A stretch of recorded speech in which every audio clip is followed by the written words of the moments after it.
প্রতিটি বছরের ভেতরে একটি রাত লুকিয়ে থাকে। এটি এমন এক রাত যার মহিমা এত গভীর, এত পবিত্র, এত ভারী যে সেই রাত এলে আসমান থেকে অগণিত ফেরেশতা পৃথিবীতে নেমে আসেন। এমন এক রাত যার মূল্য এত বেশি যে মহান আল্লাহ, সমস্ত সৃষ্টির রব, তার চিরন্তন কিতাব কোরআনে বলেছেন, এই একটি রাত 1000 মাসের চেয়েও উত্তম। একটু ভাবুন তো, 1000 মাস মানে কত? প্রায় 83 বছরের বেশি সময়, মানে পুরো একটি মানুষের জীবনের সমান সময়। ইবাদত, নামাজ, দোয়া, রাতের অন্ধকারে চোখের পানি ফেলা, আল্লাহর কাছে ফিরে আসা, এই সব কিছু মিলিয়ে 83 বছরের আমল। আর সেই বিশাল সময়কে আল্লাহ একটি মাত্র রাতের ভেতরে রেখে দিয়েছেন।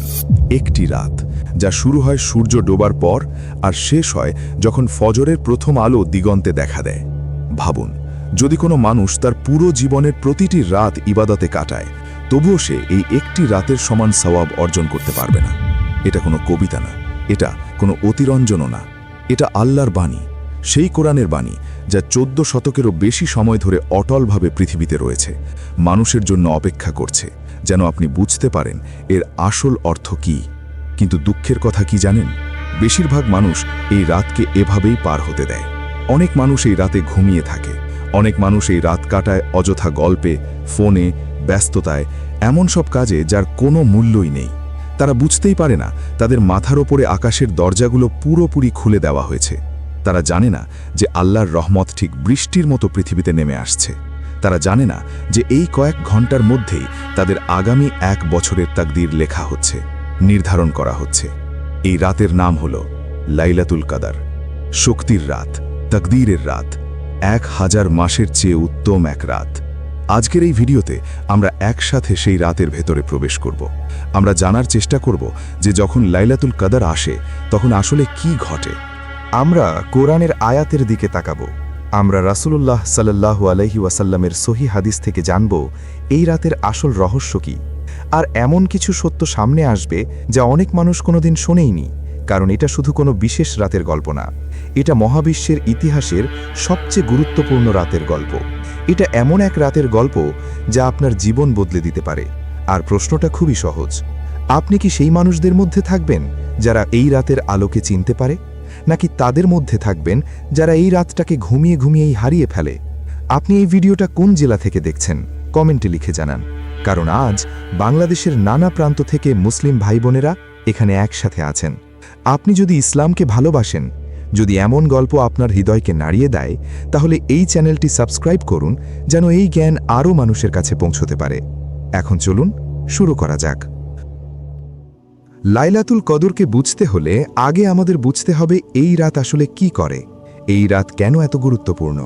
আর তার জন্য আমাদের ফিরে যেতে হবে সেই মুহূর্তে যখন এই রাত প্রথমবার মানুষের জীবনে প্রবেশ করেছিল, কারণ সেই মুহূর্তের গল্পটাও মানব ইতিহাসের সবচেয়ে অবিশ্বাস্য গল্পগুলোর একটি। সময়টা ছিল খ্রিস্টাব্দ 610 সাল, মাস ছিল রমজান। মক্কার উপরের পাহাড়ে একটি ছোট গুহার ভেতরে, যেটা জাবালুন নূর অর্থাৎ আলোর পাহাড় নামে পরিচিত, সেখানে একজন মানুষ একা বসেছিলেন। নীরবতা, চারদিকে পাহাড়, গুহার ভেতরে গভীর চিন্তা। সেই মানুষটির নাম মুহাম্মদ ইবনে আবদুল্লাহ সাল্লাল্লাহু আলাইহি ওয়াসাল্লাম। তখন তার বয়স 40 বছর। তিনি পড়তে পারতেন না, লিখতেও পারতেন না, কিন্তু বছরের পর বছর তিনি এই গুহায় এসে বসতেন। কখনো কয়েকদিন, কখনো কয়েক রাত একাকী চিন্তায় ডুবে থাকতেন, কারণ তিনি তার সমাজকে দেখে কষ্ট পেতেন। মানুষ মূর্তি পূজা করছে, অন্যায়ের পর অন্যায় হচ্ছে, দুর্বল মানুষের ওপর অত্যাচার চলছে। এই সব কিছু তার হৃদয়কে অস্থির করে তুলেছিল। তিনি তার অন্তরের ভেতরে কিছু খুঁজছিলেন, এমন কিছু যা সেই সময়ের পৃথিবী তাকে দিতে পারছিল না। তিনি নিজেও জানতেন না তিনি কি খুঁজছেন, কিন্তু আল্লাহ জানতেন, আর আল্লাহ ইতিমধ্যেই তার উত্তর প্রস্তুত করে রেখেছিলেন। সেই রাত গুহার ভেতরের নীরবতা যেন তাকে ঘিরে রেখেছিল। হঠাৎ মনে হলো বাতাস বদলে গেছে, অন্ধকারটাও যেন অন্যরকম হয়ে উঠল। তারপর হঠাৎ কোনো শব্দ ছাড়াই, কোনো সতর্কতা ছাড়াই ফেরেশতা জিবরাইল আলাইহিস সালাম সেখানে উপস্থিত হলেন। এটা কোনো কোমল উপস্থিতি ছিল না, এটা কোনো দূরের কোণ থেকে আসা নরম কণ্ঠও ছিল না। ফেরেশতা জিবরাইল আলাইহিস সালাম সব ফেরেশতার মধ্যে সবচেয়ে মহিমান্বিত, আল্লাহর বহির বাহক। তিনি এমন এক শক্তিশালী রূপে গুহার ভেতরে উপস্থিত হলেন যে সেই দৃশ্য ছিল অত্যন্ত ভয়ঙ্কর ও বিস্ময়কর। রাসূলুল্লাহ সাল্লাল্লাহু আলাইহি ওয়াসাল্লাম অনুভব করলেন যেন পুরো পাহাড়ের ভার তার বুকে চাপা পড়েছে। তারপর সেই নির্দেশ এলো, ইকরা, পড়ো।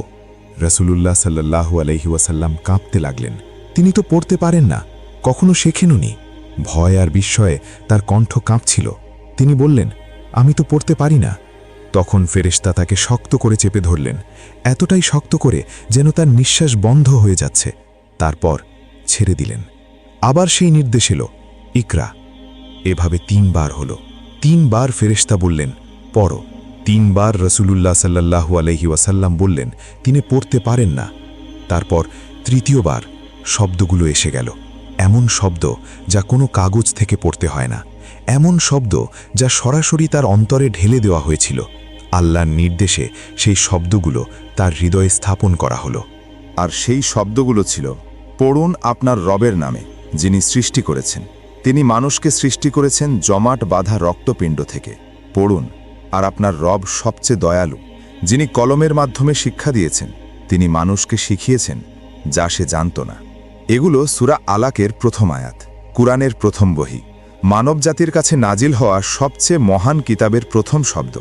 আর এই শব্দগুলো নাজিল হয়েছিল এমন এক রাতে, যে রাত পৃথিবীর ইতিহাসে চিরদিনের জন্য পরিচিত হয়ে থাকবে লাইলাতুল কাদরের রাত হিসেবে। কিন্তু এখানে এমন একটি বিষয় আছে যা অনেক মানুষ পুরোপুরি বুঝতে পারে না। সেই রাতে যখন কুরআনের প্রথম আয়াত নাজিল হলো, তখন সেটা শুধু আল্লাহর পক্ষ থেকে তার নবী মুহাম্মদ সাল্লাল্লাহু আলাইহি ওয়াসাল্লামের কাছে একটি বার্তা পৌঁছানো ছিল না, এর চেয়েও অনেক বড় কিছু ঘটছিল। সেই রাত ছিল এমন এক পরিবর্তনের শুরু যা পৃথিবীতে জন্ম নেওয়া প্রতিটি মানুষের জীবনে প্রভাব ফেলবে। সেই রাতেই আসমান আর পৃথিবীর মাঝে এমন একটি দরজা খুলে দেওয়া হলো যা এর আগে কখনো এইভাবে খোলা হয়নি।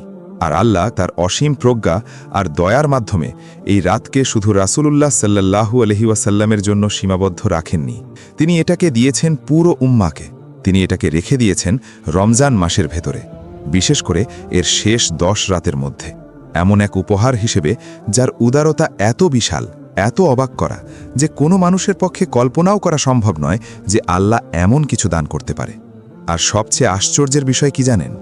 আল্লাহ এই রাতকে শুধু একবার দেননি, তিনি এটাকে এমনভাবে করেছেন যে এটি প্রতি বছর ফিরে আসে।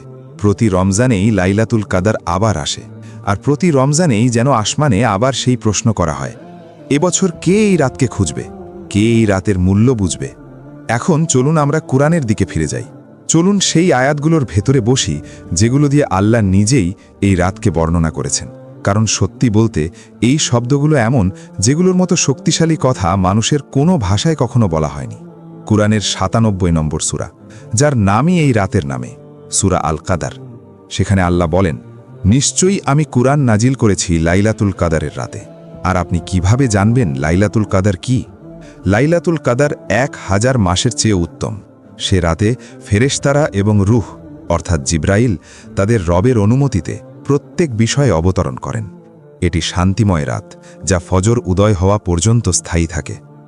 মাত্র 5টি আয়াত, শুধু 5টি, কিন্তু এই 5টি আয়াতের ভেতরে এমন গভীর অর্থ লুকিয়ে আছে যে ইসলামের আলেমরা শত শত বছর ধরে এই আয়াতগুলো নিয়ে চিন্তা করেছেন, ব্যাখ্যা করেছেন, তবু যেন এর গভীরতার শেষ পর্যন্ত পৌঁছানো সম্ভব হয়নি।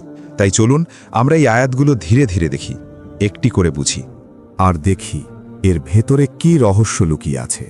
প্রথম আয়াত, নিশ্চয়ই আমি এটিকে নাজিল করেছি লাইলাতুল কদরের রাতে। এখানে প্রথম যে বিষয়টি বোঝা দরকার সেটা হলো আমি বা আমরা শব্দটি। কোরআনে অনেক জায়গায় আল্লাহ নিজের জন্য বহুবচন ব্যবহার করেছেন। এটা কোনো সংখ্যা বোঝানোর জন্য না, এটা হলো মহিমা, ক্ষমতা এবং মর্যাদার বহুবচন। অর্থাৎ আল্লাহ যেন বিশেষভাবে আমাদের দৃষ্টি আকর্ষণ করছেন। তিনি যেন বলছেন, মনোযোগ দিয়ে শুনো, আমি এখন এমন কিছু বলছি যা অত্যন্ত গুরুত্বপূর্ণ। আর তারপর তিনি বললেন, আমি এটিকে নাজিল করেছি। এখানে প্রশ্ন আসে, এটিকে বলতে কি বোঝানো হয়েছে? এখানে এটিকে বোঝানো হয়েছে কোরআন, অর্থাৎ সেই রাতে কোরআন নাজিল হয়েছিল। কিন্তু ইসলামের তাফসিরের আলেমরা এই বিষয়টি আরও গভীরভাবে ব্যাখ্যা করেন। তারা বলেন, লাইলাতুল কদরের রাতে প্রথমে পুরো কোরআন একসাথে লাউহে মাহফুজ থেকে দুনিয়ার আকাশে নামিয়ে আনা হয়েছিল। সেই জায়গাটিকে বলা হয় বাইতুল ইজ্জাহ, অর্থাৎ সম্মানের ঘর। তারপর সেখান থেকে ধীরে ধীরে বিভিন্ন ঘটনা ও প্রয়োজন অনুযায়ী 23 বছর ধরে কোরআন নাজিল হয়েছে রাসূলুল্লাহ সাল্লাল্লাহু আলাইহি ওয়াসাল্লামের উপর। অর্থাৎ লাইলাতুল কদর ছিল সেই রাত যে রাতে পুরো কোরআন সূরা ফাতিহা থেকে শুরু করে সূরা নাস পর্যন্ত লাউহে মাহফুজ থেকে দুনিয়ার আকাশে নিয়ে আসা হয়েছিল। ভাবুন তো, এই রাতই সেই রাত যেদিন কোরআন মানবজাতির জন্য উন্মুক্ত হল। এই রাত না থাকলে আমরা যে কোরআন আজ হাতে ধরে পড়ি সেটাই হয়তো আমাদের কাছে পৌঁছত না। এই রাত না থাকলে আমাদের জন্য কোনো হিদায়েত থাকত না, কোনো আলো থাকত না, কোনো সঠিক পথ থাকত না। এই কারণেই লাইলাতুল কদরকে বলা হয় মানব ইতিহাসের সবচেয়ে গুরুত্বপূর্ণ রাত। এরপর আল্লাহ বলেন, আর আপনি কিভাবে জানবেন লাইলাতুল কদর কি? এটি একটি অলংকারপূর্ণ প্রশ্ন। আরবি ভাষায় এটাকে শক্তিশালী বক্তৃতার একটি বিশেষ ধরন। যখন আল্লাহ এমন প্রশ্ন করেন তখন তিনি আসলে আমাদের বুঝিয়ে দেন যে এই রাত এতটাই অসাধারণ, এতটাই মহান যে মানুষের নিজের বুদ্ধি দিয়ে এর প্রকৃত মর্যাদা পুরোপুরি বোঝা সম্ভব না, যদি না আল্লাহ নিজেই সেটা ব্যাখ্যা করেন। এটা যেন এমন, আল্লাহ আমাদের দিকে তাকিয়ে বলছেন, তুমি কি বুঝতে পারছো তুমি কোন রাতের সামনে দাঁড়িয়ে আছো? তুমি কি জানো এই রাতের ভেতরে কত বড় রহস্য লুকিয়ে আছে? তারপর তিনি নিজেই সেই প্রশ্নের উত্তর দেন পরের আয়াতে, লাইলাতুল কদর 1000 মাসের চেয়ে উত্তম। 1000 মাস। আলেমরা বলেন এই সংখ্যাটা হঠাৎ করে বলা হয়নি, এর পেছনে একটি গভীর ঘটনা রয়েছে। ইমাম মালিক সহ অনেক আলেম একটি বর্ণনা উল্লেখ করেছেন। রাসূলুল্লাহ সাল্লাল্লাহু আলাইহি ওয়াসাল্লামকে একবার আগের উম্মতের মানুষদের আয়ু দেখানো হয়েছিল। তিনি দেখলেন আগের যুগের মানুষ শত শত বছর বেঁচে থাকত। অনেক নবী 700 বছর, 800 বছর, এমনকি 900 বছর পর্যন্ত জীবন পেয়েছিলেন। তাদের সামনে ছিল দীর্ঘ দীর্ঘ জীবন। শত শত বছর ধরে তারা ইবাদত করতে পারত, নামাজ পড়তে পারত, রোজা রাখতে পারত, সাদকা দিতে পারত। কিন্তু রাসূলুল্লাহ সাল্লাল্লাহু আলাইহি ওয়াসাল্লামের উম্মতের জীবন তুলনামূলকভাবে অনেক ছোট। 60 বছর, 70 বছর, হয়তো 80 বছর। তাহলে কিভাবে এই উম্মত তাদের আমলের দিক থেকে সেই দীর্ঘজীবী মানুষদের সাথে প্রতিযোগিতা করবে? তখন আল্লাহ তার অসীম দয়ার মাধ্যমে এই উম্মতকে এমন একটি উপহার দিলেন যা এর আগে কোনো উম্মত পায়নি। তিনি প্রতি বছর একটা রাত দিলেন, একটা রাত যার ইবাদতের সওয়াব 83 বছরেরও বেশি সময়ের ইবাদতের চেয়েও বেশি। অর্থাৎ যে মুসলিম এই রাতকে পেয়ে যায়, ইবাদত করে, আল্লাহ যেন তাকে একটি দ্বিতীয় জীবন দিয়ে দেন সওয়াবের দিক থেকে। একটি সম্পূর্ণ জীবনের সমান সওয়াব একটি রাতের ভেতরে। সত্যি বলতে মানুষের কোনো ভাষাতেই এমন শব্দ নেই যা এই উপহারের উদারতাকে পুরোপুরি বর্ণনা করতে পারে। এখন আমরা এমন একটি আয়াতে পৌঁছাই যা শুনলে সত্যিই মানুষের হৃদয় কেঁপে ওঠে। আল্লাহ বলেন, সে রাতে ফেরেশতারা এবং রূহ অবতরণ করেন তাদের রবের অনুমতিতে। প্রত্যেক বিষয়ের জন্য ফেরেশতারা নেমে আসেন। একটু চেষ্টা করুন কল্পনা করার, যতটুকু মানুষের কল্পনা শক্তি দিয়ে সম্ভব। হাদিস ও তাফসিরের আলেমরা বলেন ফেরেশতাদের সংখ্যা এত বেশি যে আকাশ নিজেই যেন তাদের ভারে ভরে আছে। সহিহ বুখারী ও সহিহ মুসলিমে বর্ণিত একটি হাদিসে রাসূলুল্লাহ সাল্লাল্লাহু আলাইহি ওয়াসাল্লাম আমাদের একটি জায়গার কথা বলেছেন। তার নাম বাইতুল মামুর। এটি সপ্তম আকাশে অবস্থিত একটি ঘর, যা আসলে পৃথিবীর কাবা শরীফের আসমানি প্রতিরূপ। রাসূলুল্লাহ সাল্লাল্লাহু আলাইহি ওয়াসাল্লাম বলেছেন, প্রতিদিন 70,000 ফেরেশতা সেই ঘরে প্রবেশ করেন ইবাদত করার জন্য। আর আশ্চর্যের বিষয় হল, তারা একবার প্রবেশ করলে আর কখনো ফিরে আসেন না। ভাবুন একবার, প্রতিদিন 70,000 নতুন ফেরেশতা সেই ঘরে ঢুকছেন, আর তারা আর কখনো সেখানে ফিরে আসছেন না। কেন? কারণ তাদের পেছনে আরও নতুন 70,000 ফেরেশতা অপেক্ষা করছেন। এখন একটু চিন্তা করুন, যদি প্রতিদিন সপ্তম আকাশের একটি ঘরে 70,000 নতুন ফেরেশতা প্রবেশ করে আর তারা আর কখনো ফিরে না আসে, তাহলে মোট ফেরেশতার সংখ্যা কত হতে পারে? মানুষের মস্তিষ্ক সেই সংখ্যা গুনতে পারবে না, মানুষের কল্পনাও তার শেষ পর্যন্ত পৌঁছাতে পারবে না। আর লাইলাতুল কাদারের রাতে এই ফেরেশতাদের বিশাল দল পৃথিবীতে নেমে আসে। ইবনে আব্বাস রাদিয়াল্লাহু তাআলা আনহু থেকে বর্ণিত একটি কথা, যা প্রাচীন তাফসীর গ্রন্থগুলোতে উল্লেখ করা হয়েছে। সেখানে বলা হয়েছে, লাইলাতুল কদরের রাতে পৃথিবী ফেরেশতাদের দ্বারা এত ভরে যায় যেন তাদের মাঝে কোনো ফাঁকা জায়গায় নেই। যে ঘরে আল্লাহর নাম স্মরণ করা হয়, যে মসজিদে মুমিনরা একত্রিত হয়ে ইবাদত করছে, যে হৃদয় সেই রাতে তার রবের দিকে ফিরে গেছে, সেই সব জায়গায় ফেরেশতারা উপস্থিত থাকে। তারা শুধু দূর থেকে তাকিয়ে থাকে না, তারা কাছে আসে, সেই ঘরের ভেতরে দাঁড়ায়, চারপাশে থাকে, তাদের ডানায় যেন পুরো জায়গাটা ঢেকে রাখে। তারা মুমিনদের দিকে সালাম পাঠায়, তারা মানুষের ইবাদত দেখার জন্যে আসে, তারা আল্লাহর রহমত নিয়ে আসে, আর সেই রহমত যেন বৃষ্টির মতো পৃথিবীর ওপর ছড়িয়ে দেয়। আর এই আয়াতে যে রূহ শব্দটি এসছে, আল্লিমরা বলেন এখানে রূহ বলতে বোঝানো হয়েছে ফেরেশতা জিব্রাইল আলাইহিসসালামকে। তিনি সব ফেরেশতার মধ্যে সবচেয়ে মহান। তিনি সেই ফেরেশতা যিনি প্রথম কোরআনের শব্দ বহন করে এনেছিলেন আসমান থেকে হীরা গুহায়। তিনি সেই ফেরেশতা যাকে যখন তার আসল রূপে দেখা হয়েছিল তখন তার ডানাগুলো পূর্ব দিক থেকে পশ্চিম দিক পর্যন্ত বিস্তৃত ছিল, যার মহিমা এত বড় যে পাহাড়ও যেন তার সামনে নত হয়ে যায়। লাইলাতুল কাদারের রাতে জিব্রাইল আলাইহিসসালাম নিজেও পৃথিবীতে নেমে আসেন। তিনি ফেরেশতাদের সাথে পৃথিবীতে অবতরণ করেন, আর তারা নিয়ে আসে আল্লাহর পক্ষ থেকে আগামী বছরের তাকদীর। যেমন সেই প্রথম রাতে তিনি হীরা গুহায় এসে রাসূলুল্লাহ সাল্লাল্লাহু আলাইহি ওয়াসাল্লামের সামনে দাঁড়িয়েছিলেন, আর সেই মুহূর্ত পৃথিবীর ইতিহাসই বদলে দিয়েছিল। একটি সহি বর্ণনায়, যা মুসনাদ গ্রন্থে সংরক্ষিত এবং হাদিস বিশেষজ্ঞদের দ্বারা গ্রহণযোগ্য, রাসূলুল্লাহ সাল্লাল্লাহু আলাইহি ওয়াসাল্লাম বলেছেন, যখন জিব্রাইল আলাইহিসসালাম লাইলাতুল কাদারের রাতে এমন কোনো মুমিনের পাশ দিয়ে যান যে তখন নামাজে দাঁড়িয়ে আছে, তিনি তাকে সালাম দেন। আর যারা সেই রাতে জেগে থাকে, যারা নামাজ পড়ে, যারা এই রাতকে নষ্ট না করে, তারা সেই সময় এক অদ্ভুত অনুভূতি পায়। তারা অনুভব করে এক ধরনের গভীর নীরবতা, এক ধরনের শান্তি, এক ধরনের আল্লাহর নৈকট্য, যা বছরের অন্য কোনো রাতে তারা অনুভব করতে পারে না। এটা কল্পনা নয়, এটা এমন একটি বাস্তবতার প্রভাব যা তাদের চোখে দেখা যায় না, কিন্তু আত্মা অনুভব করে। এরপর আল্লাহ বলেন, এটি শান্তিময় রাত যা ফজর উদয় হওয়া পর্যন্ত স্থায়ী থাকে। এখানে যে আরবি শব্দটি ব্যবহার করা হয়েছে তা হল সালাম, আর এই একটি শব্দের ভেতরে বিশাল অর্থ লুকিয়ে আছে। আলেমরা বলেন লাইলাতুল কাদার শুরু থেকে শেষ পর্যন্ত সম্পূর্ণভাবে একটি শান্তির রাত।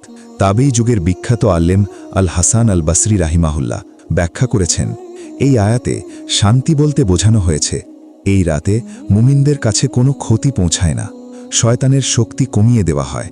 যে অশুভ শক্তি সাধারণত রাতের অন্ধকারে মানুষের চারপাশে ঘোরে, তাকে আটকে রাখা হয়। লাইলাতুল কাদারের রাতে শয়তানদের মানুষের হৃদয়ে প্রবেশ করার অনেক দরজা বন্ধ করে দেওয়া হয়। শয়তানের কুমন্ত্রণা দুর্বল হয়ে যায়। যেসব ব্যস্ততা ও বিভ্রান্তি মানুষকে আল্লাহ থেকে দূরে টেনে নেয়, সেগুলো কমে যায়। আর সেই পবিত্র নীরবতার মধ্যে যে মুমিন জেগে থাকে, আল্লাহকে খোঁজে, তার আত্মা এমন এক নৈকট্য অনুভব করার সুযোগ পায় যা হয়তো সে আগে কখনো অনুভব করেনি। আয়াতের শেষ অংশে আল্লাহ বলেন, ফজর উদয় হওয়া পর্যন্ত। এটা খুব গুরুত্বপূর্ণ। এই রাত মাঝরাতেই শেষ হয়ে যায় না। এই রাত শেষ হয় না যখন আপনি ক্লান্ত হয়ে ঘুমোতে চান। এটা চলতে থাকে সরাসরি ফজর পর্যন্ত, যখন ভোরের প্রথম আলো অন্ধকার ভেদ করে নতুন দিনের ঘোষণা দেয়। সূর্যাস্ত থেকে শুরু করে ফজর হওয়া পর্যন্ত এই পুরো সময়টাই লাইলাতুল কদরের বরকত ও রহমতে ভরা। এই কারণেই রাসূলুল্লাহ সাল্লাল্লাহু আলাইহি ওয়াসাল্লাম যেসব রাতে মনে করতেন লাইলাতুল কদর হতে পারে, সেসব রাতে তিনি পুরো রাত ইবাদতে কাটাতেন। তিনি ঘুমোতেন না, তিনি দাঁড়িয়ে নামাজ পড়তেন, রুকু করতেন, সিজদা করতেন, কখনো চোখের পানি ফেলতেন তার রবের সামনে। সূর্য ডোবার সময় থেকে শুরু করে সকাল হওয়ার আগ পর্যন্ত পুরো রাতটাই তিনি আল্লাহর সামনে কাটিয়ে দিতেন। এখন চলুন আমরা আরেকটি গুরুত্বপূর্ণ বিষয় নিয়ে কথা বলি। এই রাতে আসলে কি নির্ধারণ করা হয়? কারণ এই অংশটি বুঝলে একজন মানুষের লাইলাতুল কদর সম্পর্কে ভাবনাই পুরো বদলে যাবে। এখন আমরা কোরআনের আরেকটি জায়গার দিকে তাকাই। সূরা দুখান, কোরআনের ৪৪ নম্বর সূরায় আল্লাহ বলেন, নিশ্চয়ই আমি এটিকে নাজিল করেছি এক বরকতময় রাতে। নিশ্চয়ই আমি সতর্ককারী। সেই রাতে প্রত্যেক গুরুত্বপূর্ণ বিষয় নির্ধারণ করা হয়। এখানে আল্লাহ বলছেন প্রত্যেক নির্দিষ্ট বিষয় আলাদা করে নির্ধারণ করা হয়। এর অর্থ কি? এর অর্থ হল আসন্ন এক বছরে যা কিছু ঘটবে সব কিছুর ফয়সালা এই রাতে করা হয়। কে জন্ম নেবে, কে পৃথিবী থেকে বিদায় নেবে, কোথায় বৃষ্টি নামবে, কোথায় বৃষ্টি আটকে রাখা হবে, কোন জাতি উন্নতি করবে, কোন জাতি পতনের দিকে যাবে, প্রতিটি জীবের জন্য কি রিজিক লেখা আছে, কখন কতটুকু কিভাবে সে তা পাবে, কোনো জায়গায় বিপদ আসবে, কোথায় রহমত নেমে আসবে, এমনকি প্রতিটি মানুষের মৃত্যুর মুহূর্ত যা নির্ধারণ করা হয়েছে তাও এই রাতের ব্যবস্থার অংশ। অর্থাৎ পুরো একটি বছরের ঘটনাগুলো সব কিছু নির্ধারণ করা হয়, লিপিবদ্ধ করা হয়, আর সেই নির্দেশ ফেরেশতাদের কাছে পৌঁছে দেওয়া হয় লাইলাতুল কদরের রাতে।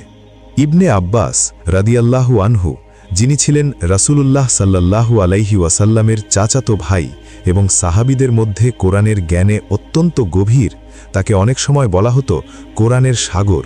তিনি এই বিষয়টি এমনভাবে ব্যাখ্যা করেছেন যা পরবর্তীতে তাফসিরের আলেমরা সংরক্ষণ করেছেন। তিনি বলেন, লাইলাতুল কদরের রাতে ফেরেশতাদের হাতে পুরো বছরের তাকদীর তুলে দেওয়া হয়। মালাকুল মৌত, মৃত্যুর ফেরেশতার হাতে তুলে দেওয়া হয় তালিকা সেই সব মানুষের যারা পরবর্তী লাইলাতুল কদরের আগেই পৃথিবী থেকে বিদায় নেবে। রিজিকের দায়িত্বে থাকা ফেরেশতাদের হাতে তুলে দেওয়া হয় তালিকা কার কাছে কি রিজিক পৌঁছাবে, কতটুকু পৌঁছাবে। যে ফেরেশতারা বৃষ্টি নামানোর দায়িত্বে আছেন, যারা ফসলের ব্যাপারে নিয়োজিত, যারা মানুষের জাতি ও সমাজের পরিবর্তনের সাথে সম্পর্কিত, সবাই তাদের নিজ নিজ দায়িত্ব পেয়ে যায় এই রাতেই। এটা যেন এমন পুরো মহাবিশ্বের প্রশাসনিক পরিকল্পনা আগামী 1 বছরের জন্য এই রাতেই বন্টন করা হয়। লাউহে মাহফুজ থেকে সেই নির্দেশ নামানো হয়, তারপর ফেরেশতারা সেই দায়িত্ব গ্রহণ করে, আর সারা বছর ধরে দিনের পর দিন, মুহূর্তের পর মুহূর্ত তারা সেই তাকদীর বাস্তবায়ন করে। এরপর আবার নতুন রমজান আসে, আর এই চক্র আবার শুরু হয়। এখন আপনার হৃদয়ে হয়তো একটি প্রশ্ন উঠছে, খুব স্বাভাবিক একটি প্রশ্ন। যদি সব কিছু আগেই নির্ধারণ করা থাকে, তাহলে আমি লাইলাতুল কদরে ইবাদত করলাম কি করলাম না, এতে কি পার্থক্য হলো? যদি আমার রিজিক আগেই লেখা থাকে, যদি আমার মৃত্যুর সময় নির্ধারিত থাকে, তাহলে আমার দোয়া, আমার নামাজ, এসবের কি মূল্য আছে? এটা ইসলামের আকীদার অন্যতম গভীর প্রশ্ন, আর আলেমরা এই প্রশ্নের খুব সুন্দর উত্তর দিয়েছেন। আল্লাহর তাকদীর কোনো কারাগার নয়, এটা একটি পরিকল্পনা, আর সেই পরিকল্পনার ভেতরেই আপনার দোয়া, আপনার নামাজ, আপনার ইবাদত সব কিছু অন্তর্ভুক্ত। রাসূলুল্লাহ সাল্লাল্লাহু আলাইহি ওয়াসাল্লাম একটি সহিহ হাদিসে বলেছেন, আল্লাহর তাকদীরকে দোয়া ছাড়া কিছুই পরিবর্তন করতে পারে না, আর মানুষের আয়ু বৃদ্ধি পায় তার নেক আমলের কারণে। এর অর্থ এই না যে দোয়া তাকদীরকে হারিয়ে দেয়, বরং দোয়া নিজেই তাকদীরের অংশ। আল্লাহ আগেই জানেন আপনি লাইলাতুল কদরের রাতে দোয়া করবেন। তিনি জানেন সেই রাতে আপনার চোখ থেকে কোন অশ্রু ঝরবে। তিনি জানেন রাতের অন্ধকারে আপনি কি কথা ফিসফিস করে বলবেন।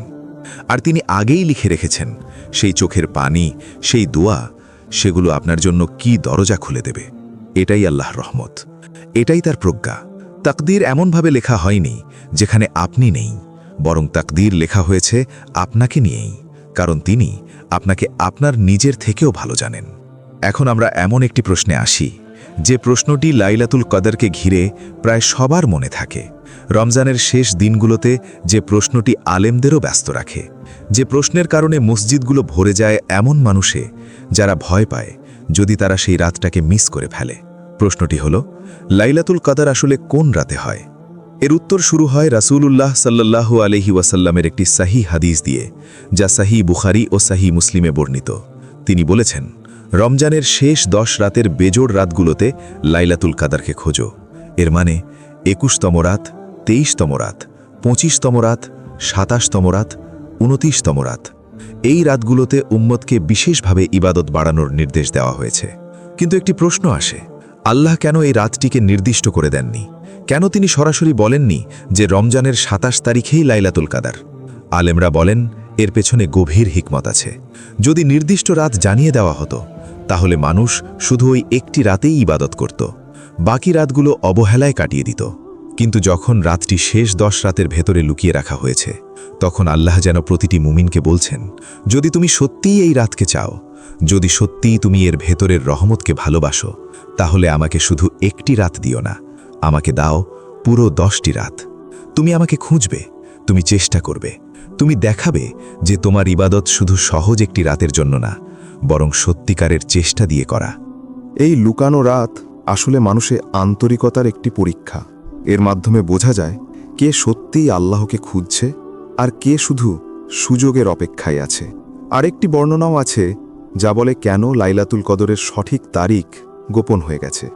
একদিন রাসূলুল্লাহ সাল্লাল্লাহু আলাইহি ওয়াসাল্লাম তার সাহাবীদের কাছে যাচ্ছিলেন তাদেরকে লাইলাতুল কদরের সঠিক রাতটি জানাতে, কিন্তু পথে তিনি দেখলেন দুইজন মানুষ নিজেদের মধ্যে তর্ক করছে। তাদের মাঝে ঝগড়া হচ্ছিল, আর সেই ঝগড়ার কারণেই রাসূলুল্লাহ সাল্লাল্লাহু আলাইহি ওয়াসাল্লামের কাছ থেকে সেই জ্ঞানের বিষয়টি তুলে নেওয়া হলো। তিনি পরে সাহাবীদের বললেন, আমি তোমাদের লাইলাতুল কদরের রাত জানাতে যাচ্ছিলাম, কিন্তু আমি দুজন মানুষকে তর্ক করতে দেখলাম, আর সেই কারণে সেই জ্ঞান আমার কাছ থেকে উঠিয়ে নেওয়া হয়েছে। রাসূলুল্লাহ সাল্লাল্লাহু আলাইহি ওয়াসাল্লাম তখন সাহাবীদের বলেছিলেন, সম্ভবত এটা তোমাদের জন্যে আরও ভালো হয়েছে, তাই তোমরা 25, 27 ও 29 তারিখের রাতে লাইলাতুল কদর খুঁজে নাও। এই হাদিসটি সহিহ বুখারীতে বর্ণিত হয়েছে। আর এই ঘটনার ভেতরে ইসলামের একটি অত্যন্ত গভীর শিক্ষা লুকিয়ে আছে।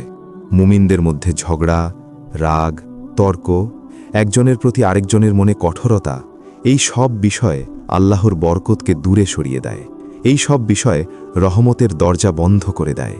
একবার চিন্তা করুন, রাসূলুল্লাহ সাল্লাল্লাহু আলাইহি ওয়াসাল্লাম নিজে এমন একটি জ্ঞান বহন করছিলেন যা পুরো বছরের সবচেয়ে পবিত্র রাতের সঠিক তথ্য, কিন্তু দুইজন মানুষের ঝগড়ার কারণে তিনি সেই জ্ঞান উম্মতের কাছে পৌঁছে দিতে পারলেন না। এটা আমাদের বড় শিক্ষা। যখন আমরা রমজানের শেষ 10 রাতের দিকে এগিয়ে যাই, তখন আমাদের হৃদয়ের অবস্থা কেমন হওয়া উচিত? আমাদের কি এখনও মানুষের প্রতি রাগ, অভিযোগ, কষ্ট জমিয়ে রাখা উচিত, নাকি আমাদের উচিত ভাইদের সাথে মিটমাট করা, বোনদের সাথে সম্পর্ক ঠিক করা, হৃদয়কে পরিষ্কার করে নেওয়া, যেন সেই মহারাত আমাদের সামনে আসার আগেই আমাদের বুক হালকা হয়ে যায়? রমজানের শেষ 10 রাতের বিজোড় রাতগুলোর মধ্যে একটি রাত আছে যেটির দিকে অনেক আলেম ও অনেক বর্ণনা বিশেষভাবে ইঙ্গিত করেছেন। সেটি হল রমজানের 27তম রাত। উবাই ইবনে কাব রাদিয়াল্লাহু আনহু রাসূলুল্লাহ সাল্লাল্লাহু আলাইহি ওয়াসাল্লামের একজন মহান সাহাবী। তিনি ছিলেন কুরআন তিলাওয়াতের একজন বড় আলেম। রাসূলুল্লাহ সাল্লাল্লাহু আলাইহি ওয়াসাল্লাম নিজেই তার সাহাবীদের বলেছিলেন, তোমরা কুরআন তিলাওয়াত শেখো উবাই ইবনে কাবের কাছ থেকে। এমন একজন সাহাবী উবাই ইবনে কাব রাদিয়াল্লাহু আনহু বলেন, আল্লাহর কসম, আমি জানি লাইলাতুল কদর কোন রাত। তিনি বলেন, এটি সেই রাত যে রাতে রাসূলুল্লাহ সাল্লাল্লাহু আলাইহি ওয়াসাল্লাম আমাদের নামাজে দাঁড়াতে বলেছেন। এটি হলো রমজানের 27তম রাত। এই বর্ণনাটি সহিহ মুসলিমে এসেছে। আর আলেমরা আরেকটি আশ্চর্য বিষয়ও উল্লেখ করেছেন। সূরা আল কদর, যে সূরাটি লাইলাতুল কদর সম্পর্কে কথা বলে, সেই সূরার মধ্যে মোট 30টি শব্দ আছে। আর সেই সূরার ভেতরে লাইলাতুল কদর বাক্যটি 3 বার এসেছে। এখন যদি আপনি সূরার ভেতরে তৃতীয়বার লাইলাতুল কদর শব্দটির অবস্থান গণনা করেন, তাহলে দেখা যায় সেটি সূরার 27তম শব্দে এসেছে। অনেক আলেম বলেন, এটাও হয়তো একটি সূক্ষ্ম ইঙ্গিত হতে পারে, একটি ভাষাগত ও গাণিতিক সৌন্দর্য, যা এমন একটি সূরার ভেতরে লুকিয়ে আছে যে সূরাটি নিজেই একটি অলৌকিক রাতের কথা বলছে। রাসূলুল্লাহ সাল্লাল্লাহু আলাইহি ওয়াসাল্লাম আর একটি শারীরিক লক্ষণের কথাও বলেছেন। এই বর্ণনাগুলি সহিহ মুসলিম সহ বিভিন্ন হাদিস গ্রন্থে এসেছে। তিনি বলেছেন, লাইলাতুল কদরের পরের সকালে সূর্য ওঠে তীব্র রশ্মি ছাড়া। সেটি দেখতে অনেকটা পূর্ণিমার চাঁদের মতো হয়, পরিষ্কার, শান্ত, চোখে লাগার মতো তীব্র আলো ছাড়াই। এই লক্ষণটি দেখে অনেক সময় মানুষ বুঝতে পারে যে গত রাতটি হয়তো লাইলাতুল কদর ছিল। রমজানের শেষ 10 রাত যারা আন্তরিকভাবে ইবাদতে কাটান, তাদের মধ্যে অনেকেই বলেছেন তারা এমন সূর্যাস্ত দেখেছেন, একটি সকাল যেখানে সূর্য যেন একটু আলাদা লাগে, আলোটা কোমল, পরিবেশটা শান্ত, মনে হয় যেন সূর্য সেই রাতের শান্তি নিজের সাথে বহন করে নিয়ে এসেছে। কিন্তু লাইলাতুল কদর সম্পর্কে সবচেয়ে গুরুত্বপূর্ণ বিষয় এর অলৌকিকতা বা এর আকাশীয় লক্ষণ নয়। সবচেয়ে গুরুত্বপূর্ণ প্রশ্ন হল, আপনি এই রাতের সাথে কি করবেন? আপনার করণীয় কি? এখানেই রাসূলুল্লাহ সাল্লাল্লাহু আলাইহি ওয়াসাল্লাম তার উম্মতকে একটি অত্যন্ত মূল্যবান শিক্ষা দিয়েছেন। আমাদের মা আয়েশা রাদিয়াল্লাহু আনহা রাসূলুল্লাহ সাল্লাল্লাহু আলাইহি ওয়াসাল্লামের প্রিয় স্ত্রী। তিনি ছিলেন এমন একজন মানুষ যিনি নবীর ব্যক্তিগত জীবনকে সবচেয়ে কাছ থেকে দেখেছেন। তিনি হাদিসের বড় আলেমদের একজন ছিলেন। তার জ্ঞান থেকে বহু প্রজন্ম উপকৃত হয়েছে। একদিন তিনি রাসূলুল্লাহ সাল্লাল্লাহু আলাইহি ওয়াসাল্লামকে একটি প্রশ্ন করেছিলেন, একটি প্রশ্ন যার জন্য গত 14 শতাব্দী ধরে প্রতিটি মুসলিম তার কাছে কৃতজ্ঞ। তিনি বললেন, হে আল্লাহর রাসূল, যদি আমি লাইলাতুল কদর পেয়ে যাই তাহলে আমি কি দোয়া পড়ব?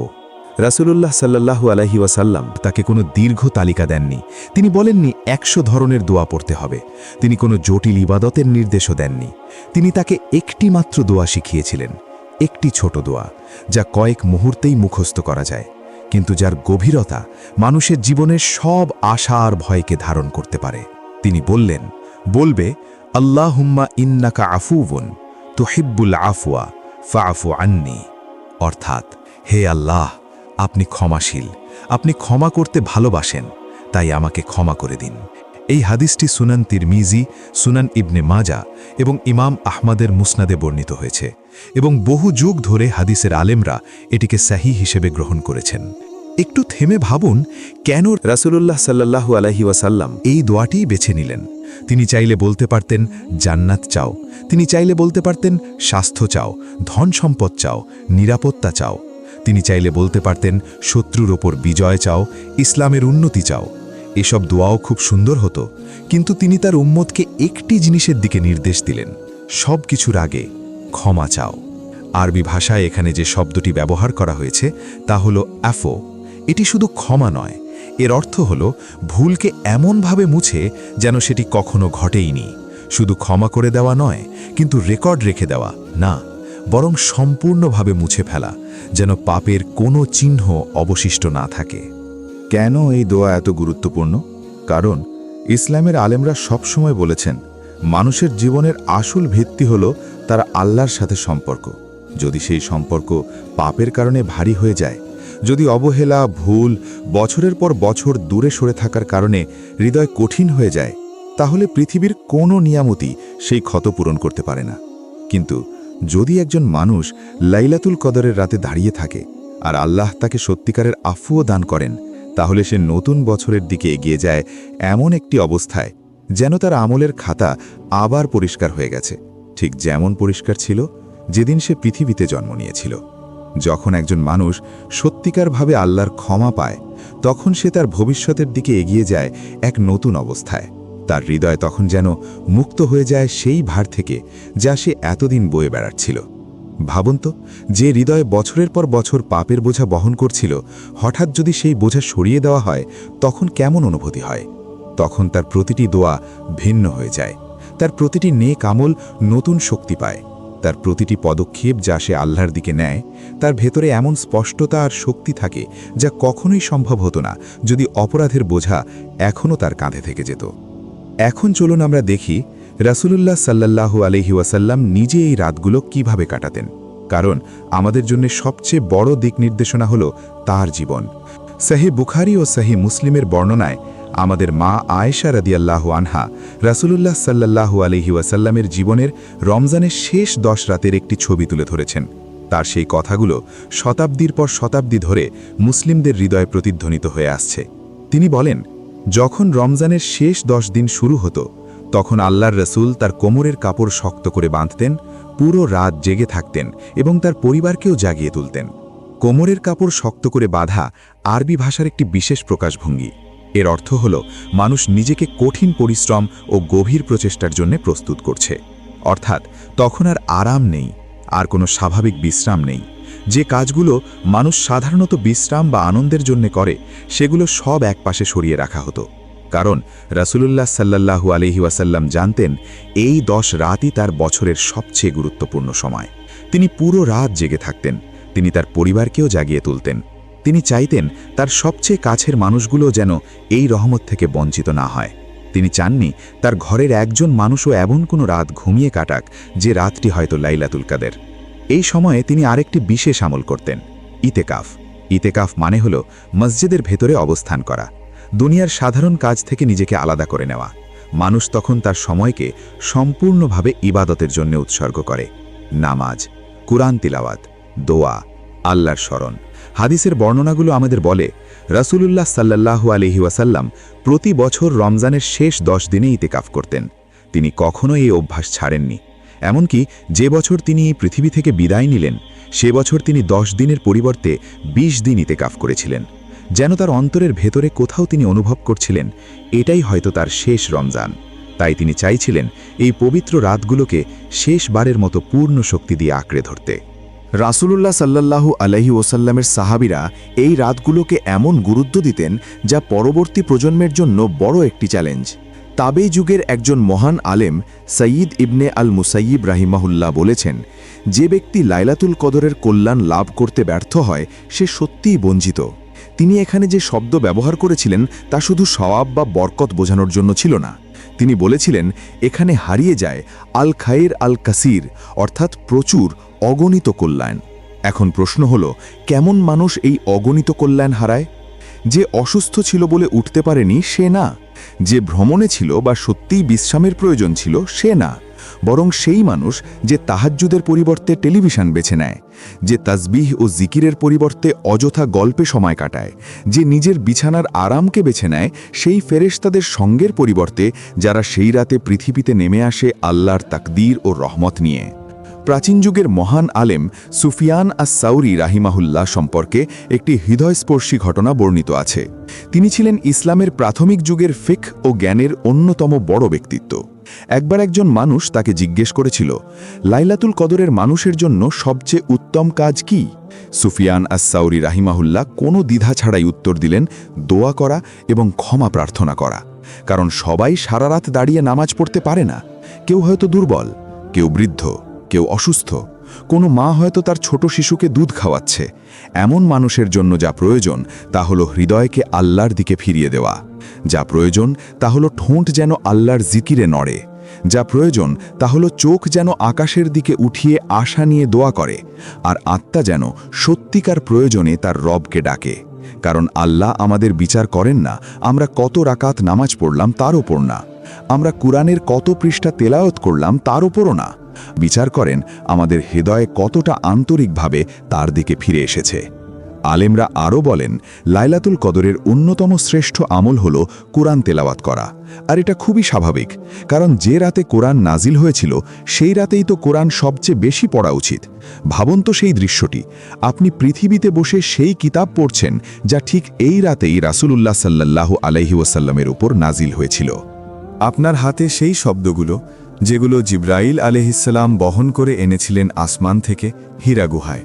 আপনি সেই বাক্যগুলো উচ্চারণ করছেন যেগুলো লক্ষ লক্ষ মানুষ মুখস্থ করেছে, যেগুলো শতাব্দীর পর শতাব্দী ধরে পৃথিবীর প্রতিটি প্রান্তে তেলাওয়াত করা হয়েছে। আর লাইলাতুল কদরের সেই রাতে যখন ফেরেশতারা আকাশ ভরে পৃথিবীতে নেমে আসছেন, যখন জিবরাইল আলাইহিসসালাম এই পৃথিবীর কোথাও অবতরণ করেছেন, তখন আপনি আপনার কণ্ঠকে যোগ করছেন মানব ইতিহাসের সবচেয়ে প্রাচীন এবং ধারাবাহিক ইবাদতের এক ধারার সাথে। এর মতো অনুভূতি আর কিছুই নেই। এখন আমরা এমন একটি বিষয় নিয়ে কথা বলবো যা খুব কম মানুষ আলোচনা করে যখন তারা লাইলাতুল কদরের কথা বলে। সেটি হলো, কিছু মানুষ এই রাতকে খোঁজে এবং পেয়েও যায়, কিন্তু বুঝতেই পারে না যে তারা পেয়ে গেছে। আর কিছু মানুষ খোঁজে কিন্তু তাদের থেকে এই রাতের রহমত দূরে সরে যায়। রাসূলুল্লাহ সাল্লাল্লাহু আলাইহি ওয়াসাল্লাম সহিহ বুখারীতে বর্ণিত একটি হাদিসে বলেছেন, কিছু মানুষ আছে যারা লাইলাতুল কদরের রাতে নামাজে দাঁড়ায়, কিন্তু তারা এর থেকে কিছুই পায় না, শুধু দাঁড়িয়ে থাকার কষ্ট ছাড়া। তারা নামাজ পড়ে, ইবাদতের বাহ্যিক কাজগুলো করে, হয়তো পুরো রাত জেগেও থাকে, কিন্তু তাদের হৃদয়ের ভেতরে এখনও আলো প্রবেশ করে না। ফেরেশতারা তাদের চারপাশে নেমে আসে, কিন্তু তারা কোনো বিশেষ রহমত লাভ করতে পারে না। কেন এমন হয়? কারণ তারা লাইলাতুল কদরের রাতে আসে এমন হৃদয় নিয়ে যা প্রস্তুত ছিল না। তারা আসে এমন হৃদয় নিয়ে যেখানে এখনও মানুষের প্রতি অভিমান রয়ে গেছে। তাদের হৃদয় এখনও কঠিন হয়ে আছে তাদের ভাই বোনদের প্রতি। তারা আসে এমন পাপ নিয়ে যেগুলো ছাড়ার কোনো ইচ্ছাই তাদের নেই। তারা ইবাদতের বাহ্যিক কাজগুলো করে, নামাজ পড়ে, দাঁড়ায়, বসে, কিন্তু তাদের ভেতরের জগৎ এখনও ভরা এমন সব জিনিসে যা আল্লাহ অপছন্দ করেন। তাদের শরীর হয়তো মসজিদে দাঁড়িয়ে আছে, কিন্তু তাদের হৃদয় এখনও বাজারে পড়ে আছে, কখনো কোনো ঝগড়ার মধ্যে আটকে আছে, কখনো এমন কোনো পাপের মধ্যে রয়ে গেছে যা তারা এখনও ছাড়েনি। রাসূলুল্লাহ সাল্লাল্লাহু আলাইহি ওয়াসাল্লাম অন্য একটি প্রসঙ্গে আমাদের এ ব্যাপারে সতর্ক করেছিলেন। তিনি এমন একজন মানুষের কথা বলেছিলেন যে রমজান পায়, তার বরকতময় রাতগুলো পায়, কিন্তু তবুও তার আগের পাপগুলো ক্ষমা হয় না। তিনি বলেছেন, এমন মানুষ সত্যিই ক্ষতিগ্রস্ত। তিনি এমন মানুষের জন্য অপমানের কথা বলেছেন নির্মমতার কারণে না, বরং তার উম্মতের প্রতি গভীর ভালোবাসার কারণে। কারণ তিনি জানতেন মানুষ কি সুযোগ নষ্ট করছে। তিনি জানতেন এই রাতগুলোতে কি ধনভাণ্ডার খোলা থাকে। তিনি জানতেন মানুষের সামনে এমন এক সম্পদ রাখা আছে যাকে তারা চোখ বন্ধ করে পাশ কাটিয়ে চলে যাচ্ছে। লাইলাতুল কদরের জন্য প্রস্তুতি নেওয়াটাও একটি ইবাদত।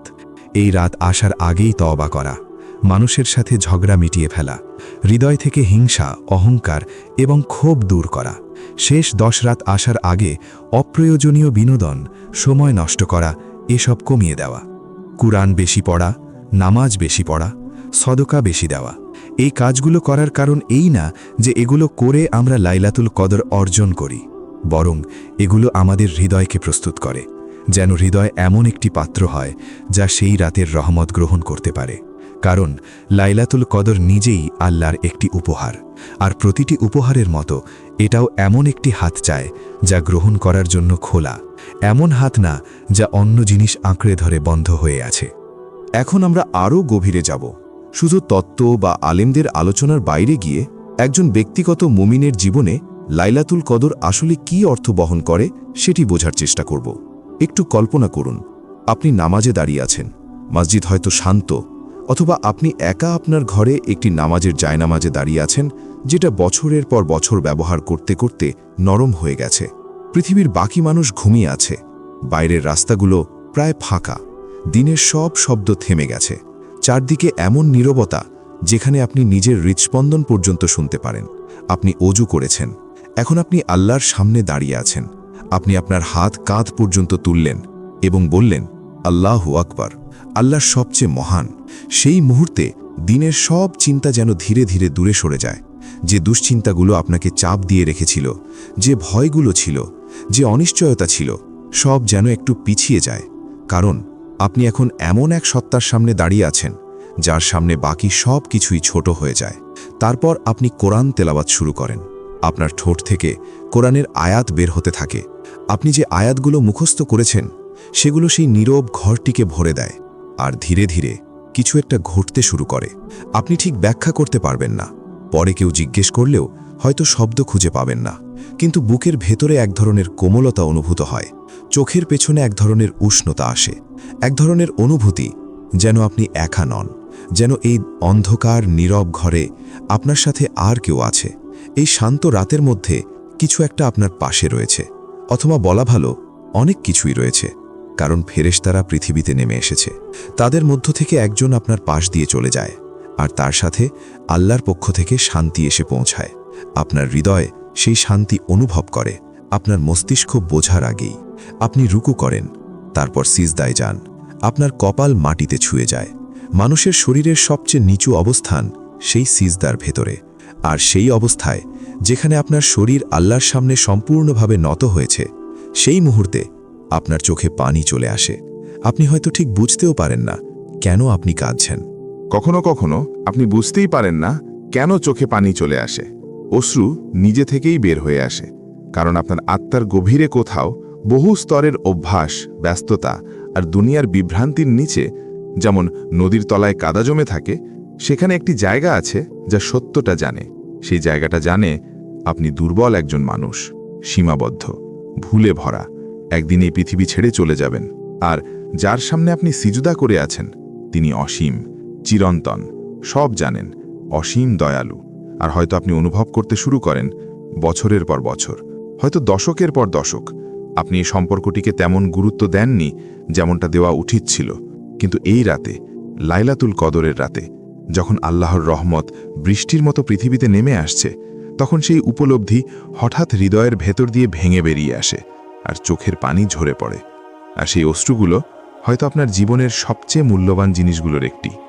রাসূলুল্লাহ সাল্লাল্লাহু আলাইহি ওয়াসাল্লাম একটি হাদিসে বলেছেন, যা সুনান তিরমিজিতে বর্ণিত, দুটি চোখ আছে যাদেরকে জাহান্নামের আগুন কখনো স্পর্শ করবে না।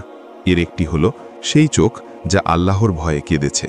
আলেমরা বলেন, লাইলাতুল কদরের রাতে যে অশ্রু ঝরে তা সবচেয়ে শক্তিশালী অশ্রুগুলোর মধ্যে একটি। কারণ সেই অশ্রু ঝরে ফেরেশতাদের উপস্থিতিতে, আল্লাহর রহমতের বিশেষ দৃষ্টির নিচে, সেই রাতে যখন আগামী বছরের তাকদীর লেখা হচ্ছে। কিছু আলেম বলেছেন, লাইলাতুল কদরের রাতে আল্লাহর ভয় ও ভালোবাসা থেকে ঝরা একটি সত্যিকারের অশ্রু বহু বছরের পাপ মুছে দিতে পারে। অশ্রুর কারণে না, বরং সেই অশ্রু যে হৃদয়ের অবস্থা প্রকাশ করে তার কারণে। কারণ সেই অশ্রু বলে দেয়, এই হৃদয় সত্যিই তার রবের দিকে ফিরে এসেছে। আগের যুগের বড় বড় আলেমদের ব্যাপারে এমন বর্ণনাও পাওয়া যায়, তারা রমজানের জন্য, বিশেষ করে শেষ 10 রাতের জন্য বহু দিন ধরে প্রস্তুতি নিতেন। কিছু বর্ণনায় বলা হয়, কিছু সাহাবী এবং প্রাথমিক যুগের মুসলিমরা রমজান আসার 6 মাস আগে থেকে দোয়া করা শুরু করতেন। তারা বলতেন, হে আল্লাহ, আমাদেরকে রমজান পর্যন্ত পৌঁছে দিন। আর যখন রমজান শেষ হয়ে যেত, তখন তারা আরও 6 মাস ধরে দোয়া করতেন, যেন আল্লাহ তাদের রমজান এবং লাইলাতুল কদরের ইবাদাত কবুল করেন। অর্থাৎ পুরো 12 মাসের বছরটাই যেন রমজানকে কেন্দ্র করে ঘুরত, আর রমজানের কেন্দ্রবিন্দু ছিল লাইলাতুল কদর।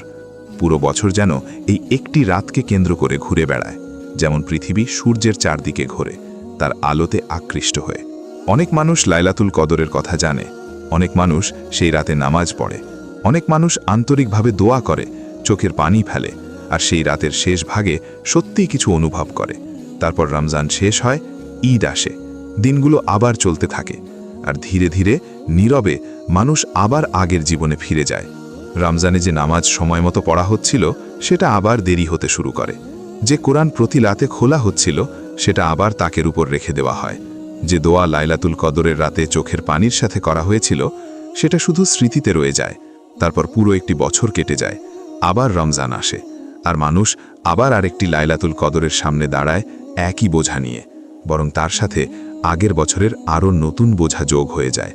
এই বিষয়টিকেই আলেমরা শত শত বছর ধরে একটি বড় দুঃখজনক বাস্তবতা হিসেবে সতর্ক করেছেন। লাইলাতুল কদর কোনো বোতাম না, যা বছরে একবার চাপ দিলেন আর তারপর আগের মতোই জীবন চালিয়ে গেলেন। না, এটি একটি মোড় পরিবর্তনের মুহূর্ত।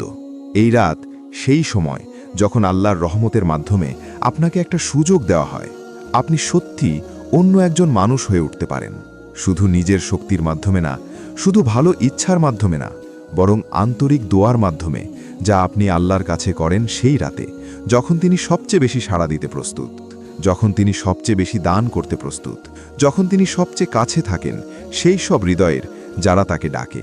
রাসূলুল্লাহ সাল্লাল্লাহু আলাইহি ওয়াসাল্লাম আমাদের একটি সহিহ হাদিসে বলেছেন, প্রতিটি রাতের শেষ তৃতীয়াংশে আল্লাহ দুনিয়ার আকাশে অবতরণ করেন এবং বলেন, কে আছে যে আমাকে ডাকবে আর আমি তার দোয়া কবুল করব? কে আছে যে আমার কাছে চাইবে আর আমি তাকে দান করব? কে আছে যে আমার কাছে ক্ষমা চাইবে আর আমি তাকে ক্ষমা করে দেব? এই আহ্বান সারা বছরই হয়, প্রতিটি রাতেই। কিন্তু লাইলাতুল কদরের রাতে এই আহ্বান আসে বছরের সবচেয়ে বরকতময় রাতে, যখন ফেরেশতারা পৃথিবী ভরে ফেলেছে, যখন আগামী বছরের তাকদীর লেখা হচ্ছে, যখন আল্লাহর রহমত এমনভাবে প্রবাহিত হচ্ছে যেন কোনো তীরবিহীন নদী। তাই যদি আপনি জীবনে পরিবর্তনের শক্তি চান, এই রাতে চান। যদি আপনি বহু বছর ধরে বয়ে বেড়ানো কোনো পাপ ছেড়ে দেওয়ার সাহস চান, এই রাতে চান।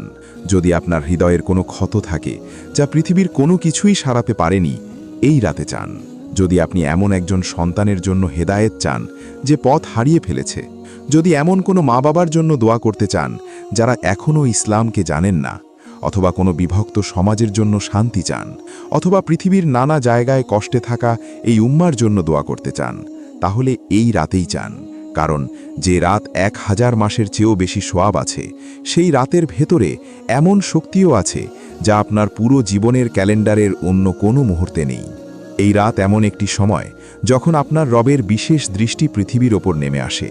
রহমত, দয়া, উদারতা সব যেন পৃথিবীর দিকে প্রবাহিত হয়, অপেক্ষা করে। মানুষ তাকে ডাকবে, চাইবে, আর আল্লাহ দান করবে। কোরআন লাইলাতুল কদরের রাতেই নাজিল হয়েছিল পৃথিবীকে বদলে দেওয়ার জন্য, আর সত্যিই তা হয়েছিল। হেরা গুহায় প্রথম ওহী নাজিল হওয়ার মাত্র 23 বছরের মধ্যেই আরব পুরোপুরি বদলে গিয়েছিল।